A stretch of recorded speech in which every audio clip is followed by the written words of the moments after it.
ইরানি নৌবাহিনী ধ্বংস হয়ে গেছে, শেষ সব জাহাজ। মার্কিন প্রেসিডেন্ট ডোনাল্ড ট্রাম্প যতবার এসব কথা বলে ঢোল পেটান, ততবার ইরানের নৌ কমান্ডোরা ট্রাম্পকে টের পাওয়ান কত ধানে কত চাল। এবার সরাসরি আমেরিকান তেলের ট্যাঙ্কারে উঠে পড়ল আইআরজিসি কমান্ডো বাহিনী। ওমান উপসাগরে বিশেষ অভিযান চালিয়েছে ইসলামিক রেভলিউশনারি গার্ডস কর্পস আইআরজিসির নৌবাহিনী।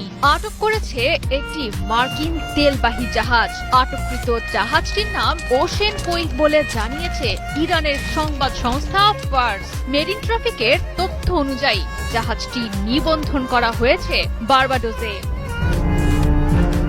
আটকের ক্ষেত্রে দুটি অভিযোগকে গুরুত্বপূর্ণ হিসেবে বিবেচনা করছে আইআরজিসি নৌবাহিনী। দাবি করছে ইরানের তেল রপ্তানির পথে বাধা সৃষ্টি করছিল প্রতিপক্ষের জাহাজ। মধ্যপ্রাচ্য অঞ্চলের চলমান উত্তেজনাকে কাজে লাগিয়ে আরো উত্তপ্ত করতে চেয়েছিল পরিস্থিতি। আঘাত হানতে চেয়েছিল ইরানের জাতীয় স্বার্থে। তাছাড়া সামুদ্রিক আইন ভাঙতেও পিছপা হয়নি মার্কিন তেলবাহী জাহাজটি।